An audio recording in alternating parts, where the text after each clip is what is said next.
Selamat kembali ke latihan Zumai. Dalam sesi ini, kita akan belajar kitaran latihan yang membantu murid berkembang dari satu kepada ramai dan mengubah misi menjadi gerakan. Pernahkah anda belajar cara menunggang basikal? Pernahkah anda membantu orang lain belajar? Jika ya, kemungkinan besar anda sudah tahu kitaran latihan. Ia semudah model, bantu, perhati dan tinggalkan.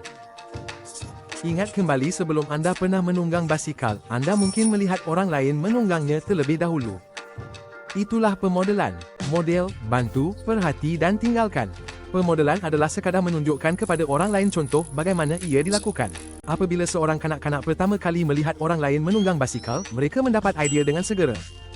Pemodelan adalah seperti itu, ia tidak perlu dilakukan dengan kerap dan biasanya hanya perlu dilakukan sekali. Ingat kembali kepada tunggangan basikal pertama itu, adakah anda hanya mahu menonton atau adakah anda teruja untuk mencuba? Bagaimana jika tiada siapa yang memberi anda peluang? Terlalu banyak pemodelan sebenarnya boleh merosakkan proses latihan.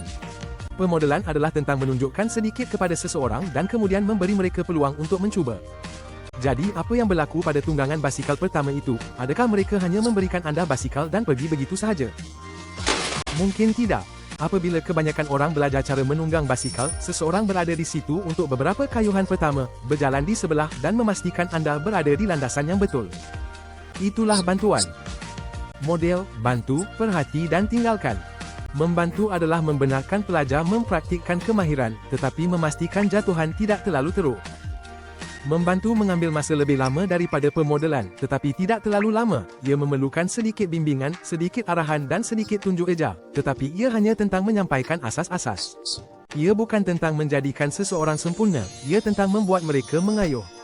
Bolehkah anda bayangkan seseorang berlari di sebelah anda apabila anda mula mengayuh dengan laju dan mendapat kelajuan?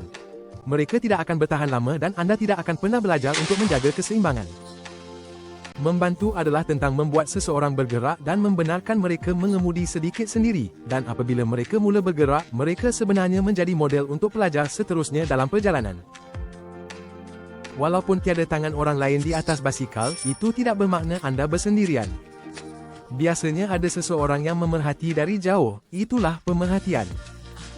Model, bantu, perhati dan tinggalkan. Memerhati adalah mempengaruhi pelajar sehingga mereka mahir dalam kemahiran mereka, semuanya tanpa perlu campur tangan dan mengambil alih. Dalam menunggang basikal, seseorang boleh bangun dan bergerak dengan cepat, tetapi itu tidak bermakna mereka tahu semua peraturan jalan raya. Memerhati adalah memastikan seseorang akan selamat walaupun tiada siapa di sekeliling. Memerhati adalah memastikan bukan sahaja seseorang tahu apa yang perlu dilakukan, tetapi juga bahawa mereka akan melakukannya walaupun tiada siapa yang melihat. Dalam fasa kitaran latihan ini, pelajar akan berkembang dan mengajar orang lain bagaimana untuk berkembang. Jadi mereka mengajar orang lain bagaimana untuk berkembang. Jadi mereka mengajar orang lain bagaimana untuk berkembang. Murid yang membuat murid yang membuat murid yang membuat murid sehingga ke generasi ketiga dan keempat.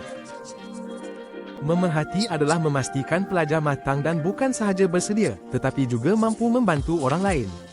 Memerhati mengambil masa yang lama, ia mungkin 10 kali lebih lama daripada pemodelan dan membantu digabungkan.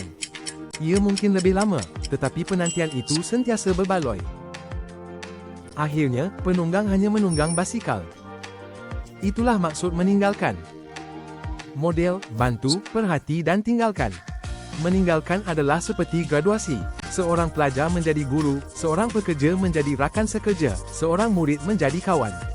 Dalam menunggang basikal, orang yang mengajar anda menunggang tidak pergi bersama. Untuk setiap perjalanan yang anda ambil, kadang-kadang mereka mungkin menunggang bersama anda. Kadang-kadang anda menunggang secara berasingan atau dengan orang lain, atau bersendirian. Meninggalkan adalah tentang memberikan satu hadiah terakhir kepada seseorang yang anda sayangi, hadiah kebebasan.